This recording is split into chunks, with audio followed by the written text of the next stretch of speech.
Some stories pull you straight to the center of who a person was, before the uniform, before the headlines. Today, you'll meet Jill Stevenson, a single mom from Minnesota, and her son Ben, a kid who loved the woods, lived for sports, and grew up under the quiet influence of his great-grandfather, a World War II veteran. After 9/11, Ben set his course and never looked away. He would become an Army Ranger. In this conversation, Jill walks us through that path. 3 deployments in 2 years, the call no parent ever wants, the flight from the battlefield to Germany and then to Walter Reed, and the moment every hope turns to hard truth. She also shares what came next, Ben's decision, written in his own hand, to be an organ donor, and the lives saved because of it.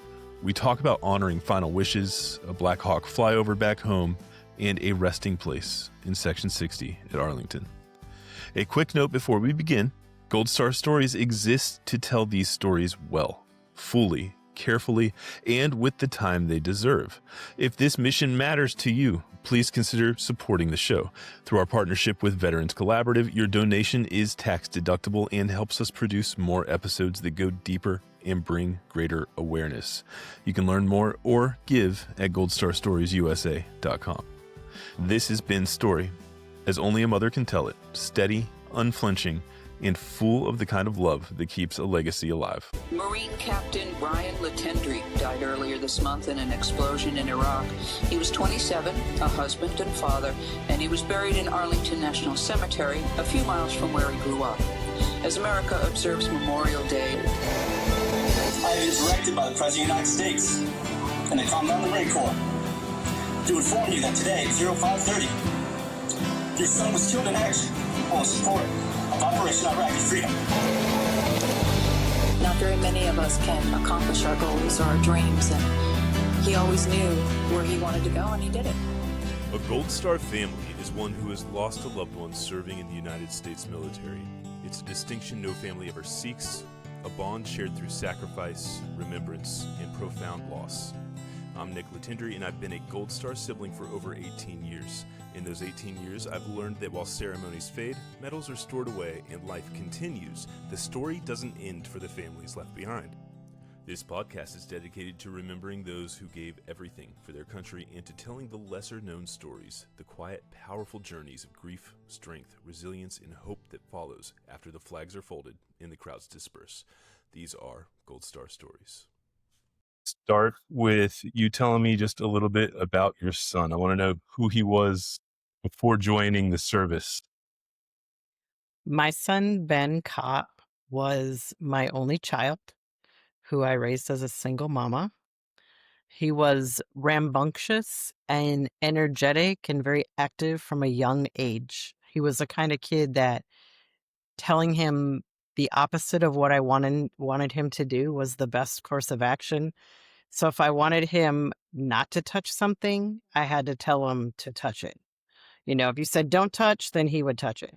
That was how Ben was, using the reverse psychology on him. But he was very much a boy from the time he was a small child. He just had those male instincts of wanting to get dirty and be outside and do crazy boy things and play sports and things like that. My grandfather, his great-grandfather, was the strongest male role model in Ben's life, and we spent a lot of time with him. We lived in Minnesota. At the time, that's where I was born and raised, and that's where Ben was born and raised. I don't live in Minnesota any longer, but that's where we were. My grandparents had a cabin in northern Minnesota. We spent a lot of time there, and Ben came to love being in the outdoors and away from the city in that peaceful atmosphere. He also loved sports, so he was very active. He played baseball in middle school, and then all 4 years of high school, he played football. He loved that. But the time that he spent with my grandfather also got him interested in the military, because my grandfather was a World War II veteran.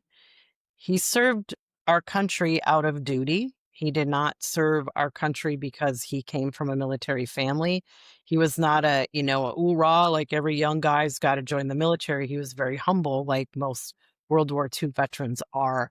But Ben picked up on the kind of man that he was and based a lot of that on the foundation of him being a veteran.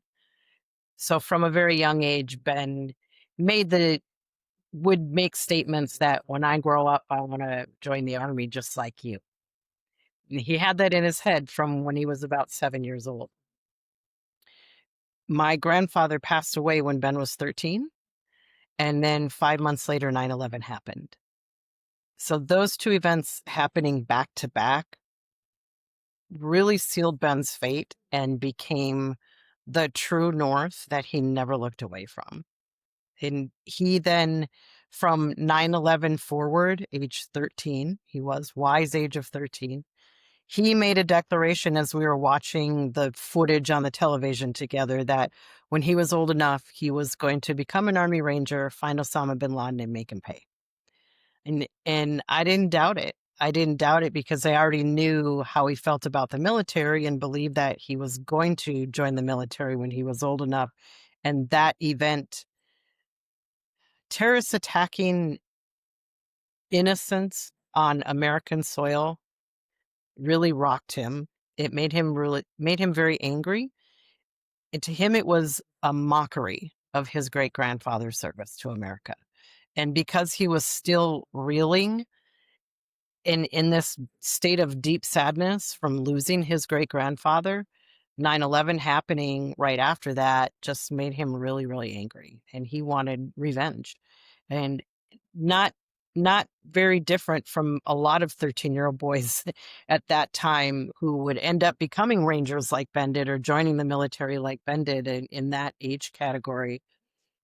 So Ben Kopp becomes this kid that everybody knew was going to be the guy that would go into the Army right after he graduated. And that's what he did. Exactly 1 month after he graduated, he was on his way to Fort Benning. Wow. That's commitment. So Yeah, there was it never a was. question. Yeah. There was never a question for you then. Like there was never a moment where he was like, "Hey, mom, will you, support me on this?" It was just a constant support. You knew that this was going to be something he was eventually going to do. Absolutely. Absolutely. He did offer to give me the opportunity to support him on it, but also stated that if I didn't, he would do it on his own anyway. And it wasn't because I ever said that I wasn't going to support him. I knew in my mama heart and in my gut that I couldn't stand in the way of him doing that because I believed it was ingrained in him, that it was what his life's purpose was. That's what he was meant to become. And I knew that from when he was very small, but again, like I said, from the events of 9/11 and my grandfather passing away, it's so close together. But he told me, Ben's birthday was in January. And so he turned 18, halfway through his senior year. And he had been contacted by a recruiter in the fall of his senior year and wanted to sign up on the delayed entry program. So it was at that time he said, "Hey, Mom, will you sign these papers for me?" And I said, "Yeah, of course I will, Ben." And he said, "Good, because if you don't, I'm going to sign them myself anyway in January when I turn 18. So that took care of that. So can you tell me about his, a little bit about training and his early days in the Army? Yeah, he went off to that basic training, like I said, a month after he graduated, and he was really gung ho about it. He had prepared for it in high school, even in the years that he played football. The fundamentals and the physical demands were a really good preparation for him to becoming a soldier. He spent a lot of time in the gym. He wasn't like this beefy guy that, wanted to get all muscular. He worked on endurance, being that lean, mean fighting machine. And he ran all the time because he knew that's what he was going to have to do when he got into basic training. He was ready for it. He was ready for it. I think what he wasn't ready for, and what a lot of guys probably aren't, and you may or may not agree with this, is just how nasty the drill instructors can be in those early stages of basic training, just how mean they can be. But he also knew that they were only tearing them down to build them up. They wanted to see how much they could take. He had a particular drill instructor that He said, "Mom, he's like the meanest MFer I've ever met in my entire life. But I know he's only that way because he wants me to be a better man. He's trying to make me be a better man." And he experienced some things that were a little challenging for him, but he stuck it out. He stuck it out, and it goes back to even that reverse psychology of him being a kid. Make something really challenging for him, and then he's all in. So he was all in from the beginning, and he struggled to complete it in some aspects, but he endured and got through, and he fast tracked to becoming a ranger only 7 months after he started basic training. Did he have any deployments other than this one? He had 3 in He had total. 3?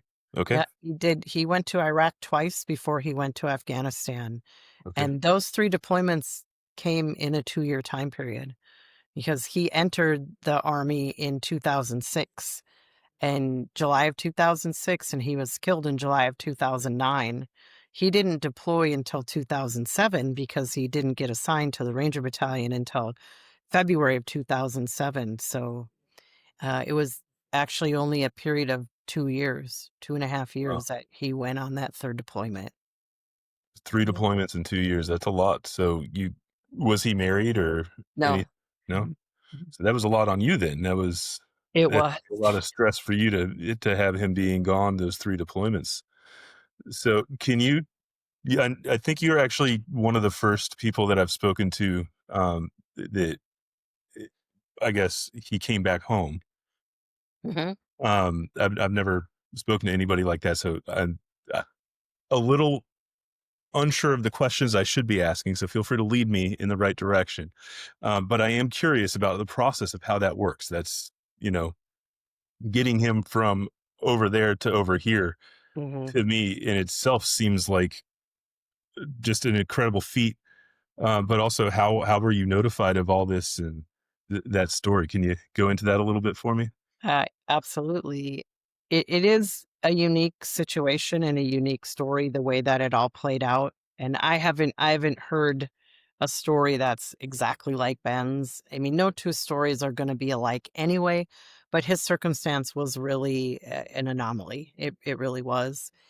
And how he got from over there to here is also an anomaly. But first of all, the military, whenever there's, and I'm saying the military, meaning all branches, if there's combat injuries and they're critical, they want the soldier, sailor, airman, marine to end up in one of 2 places: Brooke Army Medical Center in San Antonio or Walter Reed Army Medical Center in Washington, D.C. They first take them to Army Medical Center in Germany, Mhm. and they stop them over there, and then they reassess the situation and say, "Can this person make it back across the pond? Can we get them back on home turf? If they can't, then they die in Germany."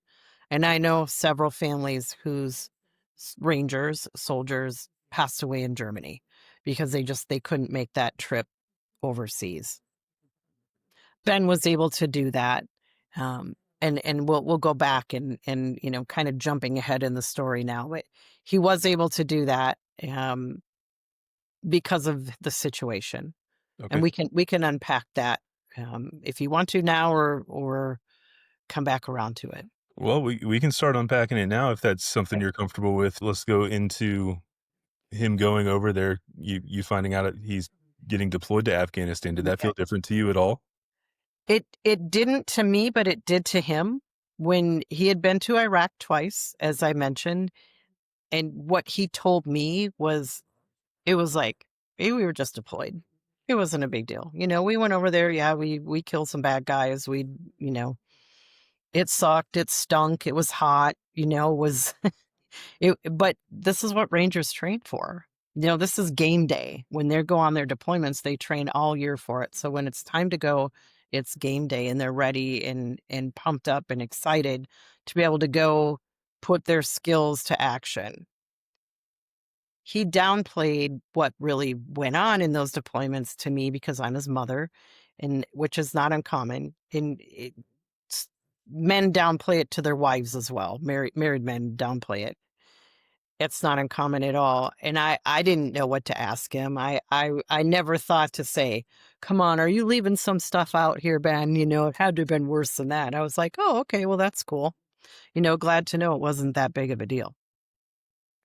So I didn't question him on it. But when the third deployment rolled up, they were warned that they were going into, they refer to it as a hot spot. It was a place in southern Helmand province in Afghanistan that had not seen combat for a really long time. And it was expected to be ugly. It was expected to be bad.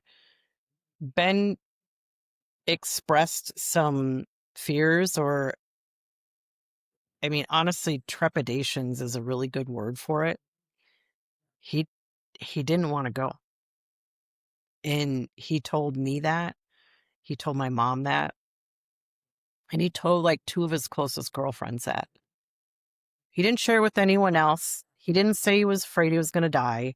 He just said he just had a weird feeling about it. I saw, in hindsight, I believe that was his gut telling him that it was going to be bad. That maybe it was his gut telling him that he wasn't going to make it back. I don't know. I won't know until I see him again. But my mom and Ben were very close. And I lost a brother when I was 15. He was 11. He was struck by a car and killed. And he was my mother's only son and the youngest of four. So at this point, it's been 27 years since my mother lost her only son. And Ben comes to her and shares with her that he's feeling just weird about this whole thing. Like he's not sure he wants to go. And she offered to take him to Canada. She literally said, I'll take you to Canada. And, it's kind of funny, like, your reaction and it to kind of chuckle. And that's a common reaction when I've told this story to groups of people before. And I said, it does sound funny, right? Like, oh yeah, let's go to Canada. But my mom had already lost her only son. Mhm. And now she was faced with an opportunity to save her grandson, who was sharing maybe some fears that he was going to die. So it made sense that she would do that. But it also made sense that Ben would never take her up on that offer. He was like, oh no. Two reasons. He wasn't going to betray his country, and he would absolutely not betray his Ranger brothers. There's no way. There's no way. So, but it was nice that she did that, and I understand why. So off he went. He was home on block leave when those conversations happened. And as prior to deployments, Rangers get a block leave. They get about 17 days off, and so they can relax before it's game on. Ben came home, and that's when those conversations took place. And then he went back to Fort Benning, and they were going to be, it was going to be a couple weeks yet before they left. In between that time, right before they left, Mother's Day happened, and Ben came home. He literally snuck out and went AWOL without his command team knowing that he was gone. He had buddies cover for him, and he came home for one last weekend, and it was Mother's Day weekend. And I think that played into what he was feeling in his gut, that he had to go home one more time. We had gone before he left. We went out for a meal with my mom to have our, last, okay, bye, Ben, see you when you get back gathering. And we were able to meet with her again. And he left the day after Mother's Day. So my last weekend spending time with him, alive and well, was Mother's Day weekend. He flew back on a Monday, and he called me that night and said that one of his buddies was killed in Iraq the night before. And at that point, he said to me, Mom, my buddy McGee got killed in Iraq last night. And that was the first buddy that he had lost. And they didn't lose anybody in his 2 deployments to Iraq. And he hadn't lost anybody. And I just told him I was really sad for him. I'm so sorry, Ben, to hear that. And I knew it hit him hard. And what he said to me was, now it's game on. Now it's game on, MFers, is what he said. It's game on, MFers. So McGee's death lit that fire in his belly that he was having trouble getting going. The hot embers were there, but now, like, the fire was stoked and ready. So then it was, all right, we're out of here. So a couple days later, they're in Afghanistan. And the deployments for Rangers are about 4 months long. Back in 2009, the contact that I would have with him during a deployment was limited to occasional phone calls. They didn't happen on a regular basis. I mean, they're deployed, they're doing their jobs. So it's not like, oh, every Sunday from 7 to 9 p.m. you can get a phone call. No, it's not how it works. But he was also able to communicate via email. So, you can exchange a couple emails with him. And when I would get a phone call back in those days in 2009, that was long before everybody got 19 spam calls a day, right? Man. And so if he called me, the number would either say unknown number or it would be all zeros. So when those showed up, I knew it was Ben. So we spoke for the last time on July 1st, which was about, close to halfway through his deployment, a little short of being halfway through. And we were able to have maybe a 30-minute conversation. He told me then that things were as bad and as ugly and nasty as they had predicted they were going to be. It was really hot and stinky over there. And they had, the only water they had was just pallets of bottled water. That's what they used to shower and cool off and brush your teeth. And he sounded really far away, emotionally, mentally, not just the fact that he was halfway across the world. I could tell that he was bothered by what was going on over there. But we had a really nice conversation about it, and we ended the conversation like we did any other conversation that we had by saying, I love you. And I was very grateful for that call. Like I said, that came on the 1st of July. And then 9 days later, on the 10th of July, it was a Friday afternoon around 3:00. And I got a call from that 706 number, which is Fort Benning area, Georgia. And so I thought, well, I don't remember what I thought. I just answered it. And it was Ben's company commander calling to tell me that he was actually over there with Ben. So I guess I don't know that it was the 706 area code, but anyway, he called to tell me that Ben had been shot and that he had undergone surgery. He'd been shot in the leg. He'd undergone surgery and he was lying in recovery and they were waiting for him to wake up. I said, okay. And he told me a couple other things. I don't remember what, not a lot of details. I'd never spoke to this person before. I had no idea who he was. I didn't even know his name until he introduced himself to me. He asked if I had any questions. The only question I could come up with is, Ben going to lose his leg? Because back then, what you saw in the media of soldiers getting injured and coming back from those injuries is now they don't have a leg. They've lost limbs somehow. Yeah. They're going to be on crutches for the rest of their life. That's the vision that I had. Okay, is Ben going to be one of these guys that's, going to have a prosthetic leg now? And he said, no, his leg is fine. His leg is fine. He's not going to lose his leg. So I said, okay. And then he said someone would call me from the rear D and let me know when they had an update. So I had to just wait. Like I said, it was Friday afternoon around 3:00, and I was scheduled to go to it was an outdoor concert at a basilica down about 6 blocks away from where I was working, and I decided to go. I had a girlfriend who was coming to meet me, and we were going to go together. I'd never been to this event before, and it'd been going on for about 20 years at that point. So I was looking forward to going. And then that happened. And I thought, I'm just going to still go because it'll be a distraction for me.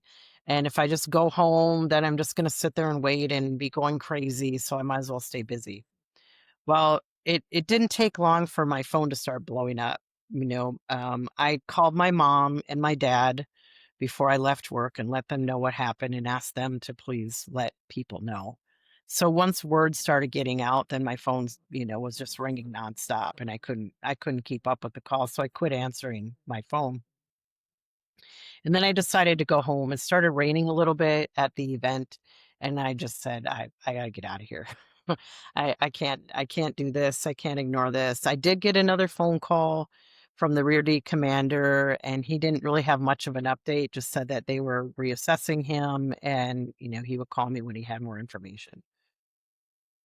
So the next time I heard from somebody was that Ben had undergone the surgery, was in the recovery, and while he was recovering, he they said that actually I didn't know that. Well, yeah, he had a cardiac arrest, but they were able to revive him, and then they were just waiting for him to wake up.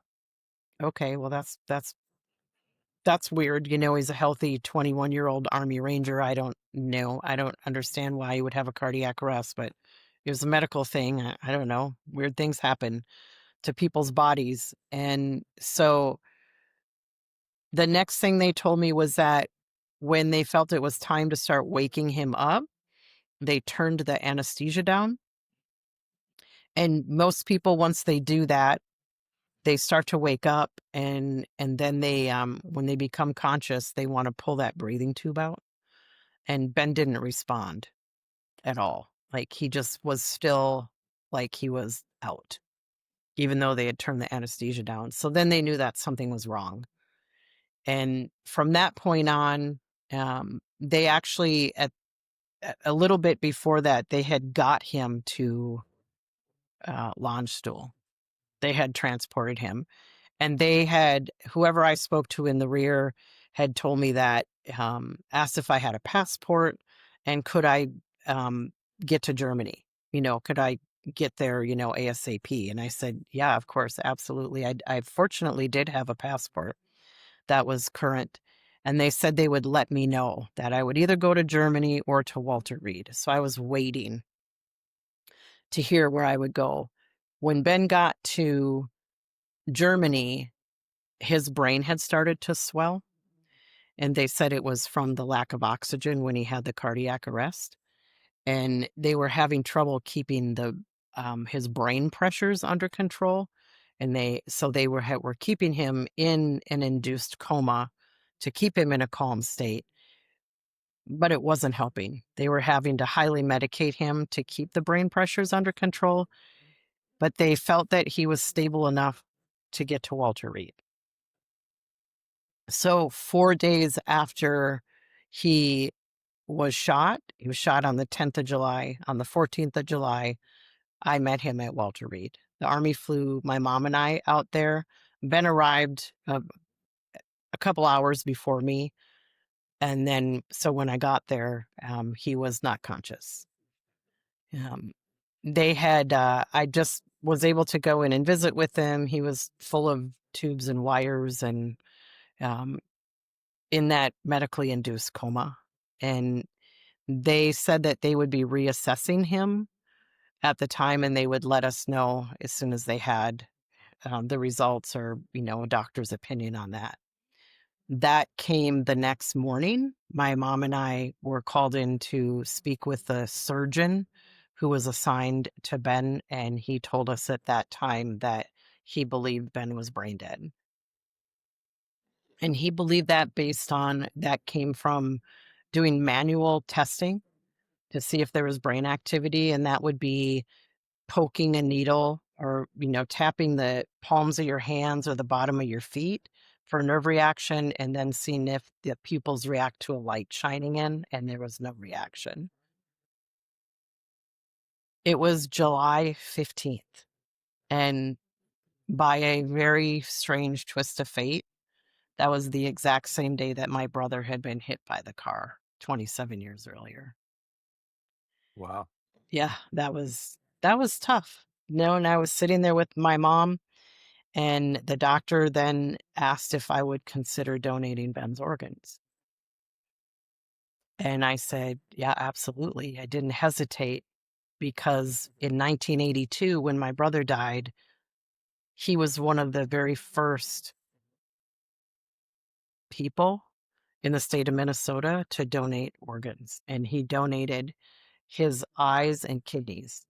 And I should say we, as a family, or actually it was just kidneys, not his eyes. But we were one of the very first families in the state of Minnesota to agree to organ donation. They didn't even start keeping records in Minnesota until 4 years later. So we were truly pioneers in that organ donation world. And so here was 27 years later, and my mother is hearing almost the same. She's almost sitting in the same scenario as she was with her own son all those years before that.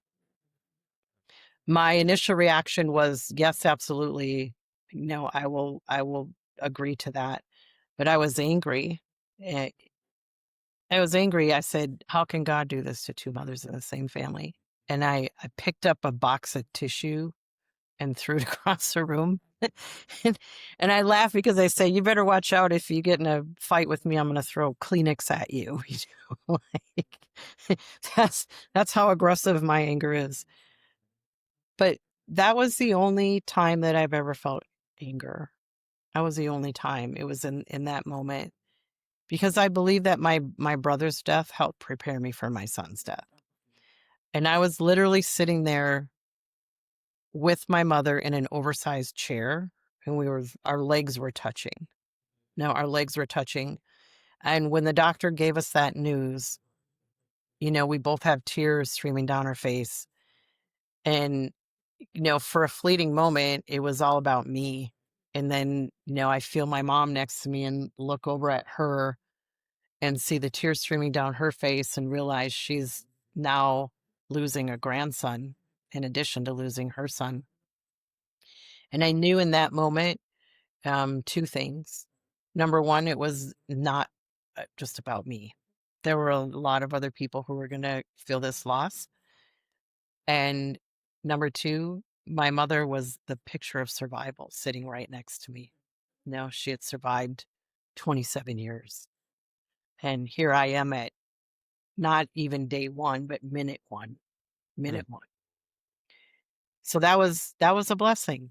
I call that a blessing. I don't call it a curse. I call it a blessing because God put her right next to me in that moment, and still to this day. The thing with the organ donation is that because Ben was 21, that decision would be up to him to make. And although I believed that Ben would agree to that, they had to find out if he had made note of those wishes anywhere. So by that time, there was a ranger that was in the rear deployment that came up from Fort Benning, and he brought what's referred to as a blue book. And it's a document the rangers complete before they go on a deployment. And it asks them all kinds of questions about what they would like to happen in the event of their death. Where do you want to be laid to rest? Where do you want your funeral to be? What kind of music do you want? Who do you want your pallbearers to be? What kind of readings do you want? Who do you want to officiate? Do you want flowers? Do you want donations to go to a certain organization? And then there was a question that asked, do you wish to be an organ donor? And Ben wrote yes. Question that followed that asked, which ones? And Ben wrote, any that are needed. And the question that followed that one was, is there anything else that you want? Do you want to be buried with anything? And Ben said, a case of beer and a tin of chew. Okay, that's Ben. He loved beer and he loved his chew. And then the final question was, is there anything else that you want for your funeral? And Ben said, a Black Hawk flyover. He was truly a go big or go home kind of guy. And he did get that Black Hawk flyover. But so we continued with knowing that Ben wasn't going to survive. there had to be a specific test done to make the legal determination that there was no blood flowing to Ben's brain. And that piece of equipment was not readily available. And Ben had to be stable enough to undergo whatever they did to do that test. That bought a few days of time in the hospital. In the meantime, I was being bombarded with people offering prayers for me and for Ben and for his survival. Even though I knew that he wasn't going to survive, I didn't tell anybody that because I believe in miracles and I didn't want those prayers to stop until I knew absolutely 100% that he wasn't going to survive. And for me, that wasn't going to come until they administered that test. So that test came 3 days later on the 18th of July and at 1:00 p.m. And it wasn't until later that day that I announced via a Caring Bridge page. And that's a website that you can set up for a loved one who's undergoing something catastrophic, and it's a way to just group share with people. So, and you can put an update in there and then everybody can read it. So I posted in the Caring Bridge site that Ben wasn't going to survive his injuries, that he was determined to be brain dead, and that he would become an organ donor. So the next day, well, like 2 days later, I think it was the next day, I was reading the messages on Caring Bridge. Somebody was from the Army was going to come and meet with me, a casualty officer at my hotel, and she got delayed by about an hour. So I thought, well, I'll just go spend my time reading those messages. And as I was reading them, there was one from my cousin in Chicago offering her condolences and then thanked us for allowing Ben to become an organ donor because she had a friend who was waiting for a heart. Now, my mom and dad and I had a meeting with the surgeon, the surgical team, to have them tell us how things were going to happen. And they also told us that if we knew anybody who was on a transplant list, we could designate any of Ben's major organs, kidneys, liver, or heart, to somebody. And we didn't really take the question serious. It was like, I don't know anybody who's waiting for an organ. Do you know anybody who's waiting for an organ? No, I don't know. Okay. All right. Next question. Until I read that message and I went, wait a minute. Maria, my cousin, knows somebody who needs a heart. We should find out if they're a match, if they could be a match. So I went and found my dad. I was like, Dad, Maria knows somebody who needs a heart. And I was like, oh my gosh, I literally felt like in that moment, like I had pulled 3 sevens on a slot machine. It was like, oh my gosh, ding, ding, ding, ding, ding. Like I know somebody. So I got Maria's people in touch with my people, basically, and then put the rest in God's hands. And if it's meant to be, it's meant to be. And in the meantime, I was going on with whatever I needed to do in that moment. I was having to accept the fact that my son was not surviving and I was going to go home without him. And several hours later, that stuff happened in the morning. I got a call from my cousin Maria.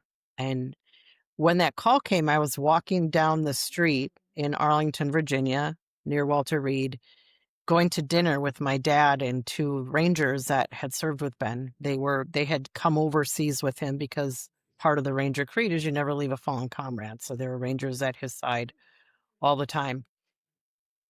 And when Maria called, I was like, oh my gosh, it's Maria. And I answered the phone and she said, Jill, they're a match. Ben and Judy are a match. Yeah. And I was like, what? Like, oh my gosh.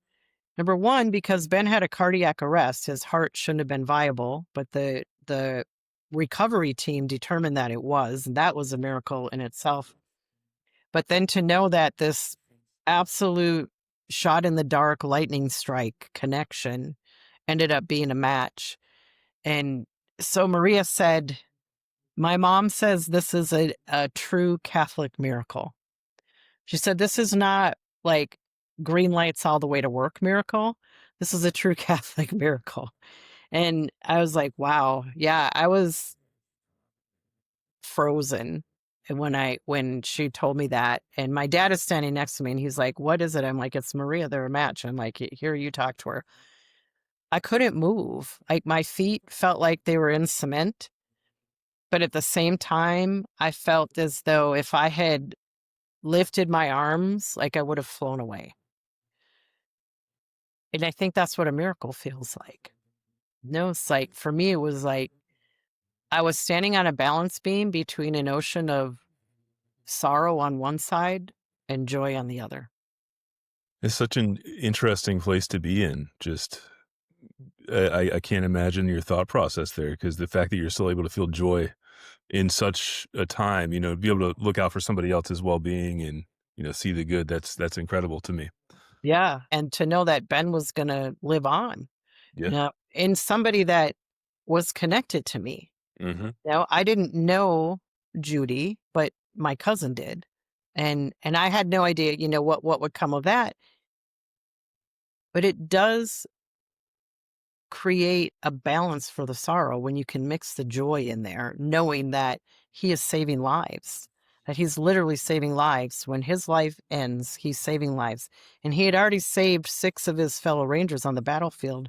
So now, that number is going up. He then saved 4 lives with the donation of his heart, kidneys, and liver. Wow. Yeah. That's pretty incredible. Is that typical? Like, if this was not a military hospital, would they have asked you? You may not know this answer, but would they have asked you where you wanted your donations to go, or do they usually just take them themselves? I have no idea. I really don't know. I do know that there's an organization called UNOS, UNOS. It's the United Network for Organ Sharing. Okay. Think of them as a giant brain that connects all the organ donors with available recipients. They do have to be within a certain miles within a certain number of miles for obvious reasons to make sure that the organ stays viable. Judy was in Chicago, Ben was in DC, and she was right on the limit, right on the edge of that limit. I don't know if they offer that to everybody. I do not believe it was just a military thing at all. No, I don't think. I've never heard of that, and that's it's beautiful in a way for you Yeah, to be able yeah. to allow the parent to connect and make those decisions. Yes. Yeah. It really is, because it does make it feel a little more personal that they're not just going to strangers, even though I have found comfort in the fact that he saved lives, whether I knew them or not. And Okay. that's part of the beauty of it, I think, is that when you become an organ donor, you save the lives of strangers. And for me, I'm a woman of deep faith. I'm a Christian. I believe that the greatest gift that I can give to anybody is to answer a prayer. We don't have the power to do that very often in our lives at all. We do not. You can help somebody by, if you want to borrow a money or give them a meal or give them some clothing or shelter or get connected to somebody that they need something, but to truly answer a life-saving prayer, that's an extremely rare opportunity. And Ben was able to do that. Have you had contact with the woman who received his heart Mhm. since? I was able to meet 4 recipients. I actually met Judy only 6 weeks later. Her and Okay. I were asked to speak together at a conference, a national conference about organ donation in Dallas. We had spoke on the phone prior to that, but that was the first time that we got to meet, and we spoke to an audience of 1,100 people, got a standing ovation. That was the first time that I had seen a tangible power in Ben's story, the tangible power of his story. I had spoke to people. I did a couple radio interviews and, had the mic shoved in my face a couple times for television interviews. But that was the first time I told the story on stage and saw people's reactions and how overwhelmed they were by Mhm. the power of the story. That was a life-changing event for me as well, and to sit there with Judy and hear that story. Getting to hear the other 3 recipients and their family story was really powerful as well. The one gentleman who received one of Ben's kidneys, he died 8 months later of a completely unrelated health issue, but his family, his wife and son, he just had 1 son, were so grateful for the 8 healthy months that he got with Ben's kidney that they actually put a memorial table up at Fred's funeral for Ben. Like, they thanked Ben again at Fred's funeral because they were so happy that Wow. he had 8 good months. The other family, there are 2 other families. The liver recipient was very grateful. He was a young man who was 31, and he was born with congenital illness related to his liver. So it was a miracle that he had survived as long as he had, and that was life-changing for him, as well. And then the other family was, it was a 15-year-old young man with Down syndrome. And it took almost 3 years for the doctors to figure out what was wrong with him and that he needed to have a kidney transplant because he wasn't very vocal. So he couldn't really explain. He wasn't able to explain to them like how much pain he was in. And they thought off of that he was maybe having digestive issues because he would throw up and just not feel right. When they finally figured it out, 3 years had gone by. And then they told him that he was going to need to have a kidney transplant and that they could expect to wait between 3 months and 3 years for a kidney. And now I'm sitting in a conference room hearing the family story, and they have 5 children. All 5 children are in the room, and the father is to my right. I'm sitting at the head of the table, and he's telling me the story. Like, he said, "Jill, I was mad. I was so angry at the doctors because it took them so long to figure out what was wrong with Devon. And they told me I had to wait 3 months or 3 years." And he's like, I don't have time for this. I got 5 kids. I got to run them around. I don't have time to go to dialysis." And then he pounds on the table and he goes, "Do you know how long how long we waited for that call? Do you know when that call came?" I said, "No, I don't." He said, 3 days. Wow. 3 days. Yeah. So there's miracle number 2. Yeah, absolutely. There's miracle number 2. So 3 days later, they got the call. So Curtis, who was a liver recipient, and Devon are the remaining survivors now. Ben's heart recipient, Judy, passed away just this last March from cancer. Unrelated to her heart, as one of her friends shared with me, she said Ben's heart stayed with her and did fine all the way to the end. And she got 15 years and 7 months with Ben's Wow. heart. Yeah, that's a That's an long time. incredible gift. Yeah, incredible gift. And there's 2 people out there, one with the kidney and one with the liver, that are in year 16. And That's beautiful. yeah, There's such an interesting, beauty in the sadness type of story that you have there. And it's not something I think a lot of people really consider when you think about organ donation. It helps somebody, but for you to be able to have that direct contact and actually see the benefit, that's yeah. incredible. Can you tell me a bit about Ben's funeral? Do you remember any of that process at all? Oh yeah, yeah. I already had a Keiko that came from Minnesota. So she was already with me at that point when the one came to meet me at the hotel. Okay. Because we were from Minnesota, that was Ben's home state, so they assigned one from Minnesota, and they also they're required to assign one in the state where the death occurs. And so they had to assign one to me in I guess it would be, I don't remember if she was Maryland or Virginia, I'm not sure. Um, doesn't matter, but yeah, they had to assign one to me there. So I don't really know why. I don't think that she did anything greatly outside of what the one from Minnesota was doing for me, but just, doing what the Army tells you, right? Just following orders, ma'am. Uh, I decided, well, Ben, in that blue book, part of his final wishes asked, "Where would you wish to be laid to rest?" And he had written in Arlington. He actually called me and asked me about that. And in hindsight, I know when he called me, it was probably when he was filling out the blue book or knew he was going to have to write that down soon. I get a call from him, "Hi, Ben." He's like, "Ma, if I die, should I be buried at Fort Snelling, which is in Minnesota, or at Arlington?" And I said, "Why are you asking me this, Ben?" He's, "Just answer the question." Okay. I said, "Well, Fort Snelling is in Minnesota. That's where you were born and raised. That's where great grandpa is.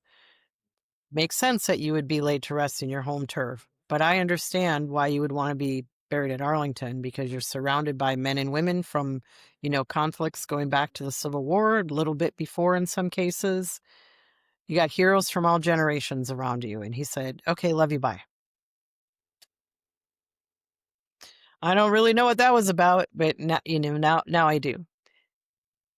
I didn't hesitate to honor those wishes. You have one chance to honor your loved one's final wishes. I wanted him to be at Arlington because that's what he wanted. So I had a funeral in Minnesota, and then I had a funeral at Arlington. So Ben dies in Washington, D.C., and then he gets flown back to Minnesota for a funeral, and then he gets flown back to D.C. for a funeral there. So he racked up some miles too, even when he was no longer living. Yeah. The funeral in Minnesota was a big one. I had it at his high school. That's where the Black Hawk flyover happened. The Rangers and the Minnesota National Guard worked together to make that happen. It was a really cool thing, really, really cool. And then a couple days later, his funeral in Minnesota was on August 1st, and then at Arlington, it was on August 7th. Okay. So he's in Section 60, in the infamous Section 60 at Arlington, where most of the GWAT KIAs are, and combat deaths and whatever other deaths. But yeah, he's there. I've never, ever regretted him being in Arlington. Even though I lived in Minnesota, I had to fly out there. I was able to, I've been there many, many times, and I love that he's there. I've met a lot of wonderful other families at Arlington. I've met a lot of wonderful people being there for special events, for Wreaths Across America, Memorial Day, different ceremonies that take place out there. It's a very valorous place to be, and to visit. Uh, because my brother died when I was so young, I found solace and peace in cemetery. Cemeteries have never creeped me out. They never have. I think they're a very, very, very peaceful place to be. And when you're in Arlington or any national cemetery, but I think Arlington kicks it up a few notches. You feel that when you're walking around in there. Is there anything else that you'd like to share with me about Ben before we close this out? I would like to say that Ben becoming an organ donor upon his death was not a surprise to his character. I was not surprised to learn that he wished that, to be an organ donor, because Ben was the kind of guy that would give anybody the shirt off his back. He was everybody's best friend in high school. He was everybody's best friend in the military. Like almost all the guys that I've remained in contact with and started out in the beginning said Ben was his best friend. Ben was my best friend. Ben was my best friend. And he was that best friend to everybody in high school. He was a guy that was friends with every group there was. And Ben didn't fit into a category. He played football, but he wasn't a jock. He definitely was not a brain. He was the, bottom 10% in GPA in school. He went there to play football and to see girls, and barely skated out of there with a diploma. But he had a friend that built computers for us that was a nerd. He had a guy that he encouraged to go to mechanic school, and he ended up building a race car and honored Ben on the race car. He was just that guy that was friends with everybody. He made a lasting impression on everyone that he met. He was very serious, but he was also very funny, and he was very driven. And obviously, had this goal that he spoke out loud from the age of 13 and stuck with it. I like to tell people, I like to ask people, what does your gut tell you? Always trust your gut, because that's what the truth is. And that's what you should stay with and honor that. And Ben did that. And that was one of the many, many reasons that I've got to be so proud of him.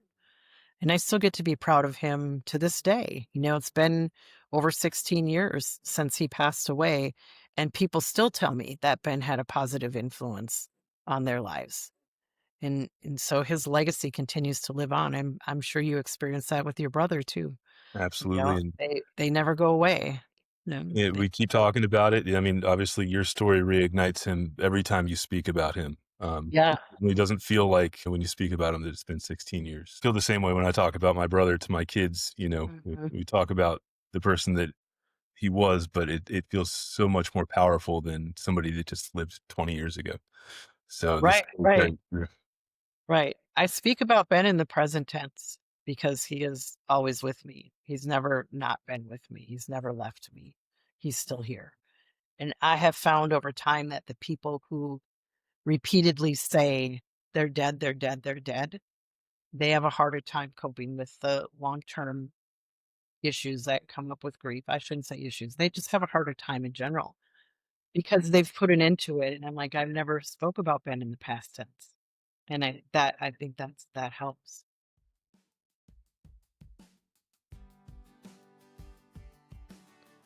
Jill, thank you for trusting us with Ben's story and for showing what it truly means to love, to endure, and to honor a legacy. Your strength reminds us all why these stories have to be told. And now, as we always do, let's raise a glass for Corporal Ben Kopp. To the kid who loved the woods, the lake, and the simple peace of being outdoors. To the athlete who brought the same determination onto the field and later into his service. To the ranger who followed his great-grandfather's path and gave everything he had for his country. To the soldier who saved 6 brothers on the battlefield and 4 more through the gift of life. And to his mom, Jill Stevenson, who continues to carry his story forward with grace, purpose, and unwavering love. Here's to Ben.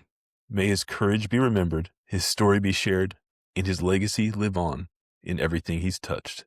Say his name, Corporal Ben Kopp. A special thank you to our Gold Star Stories supporters, Terry Mullins, Danielle Mettle, Jackie Mullins, June Latindry, Bob and Pat Scott, Mary Jo Stoy, Jess Miller, Aaron Peck, Georgia Franco, Nate Latindry, and Edie Howard. If you would like to support our mission, you can visit goldstarStoriesUSA.com. There you will find a link to our Partner Veterans Collaborative where you can make a tax-deductible donation. Every dollar helps keep the mic on for families like Jill's. Until next time, look after your people.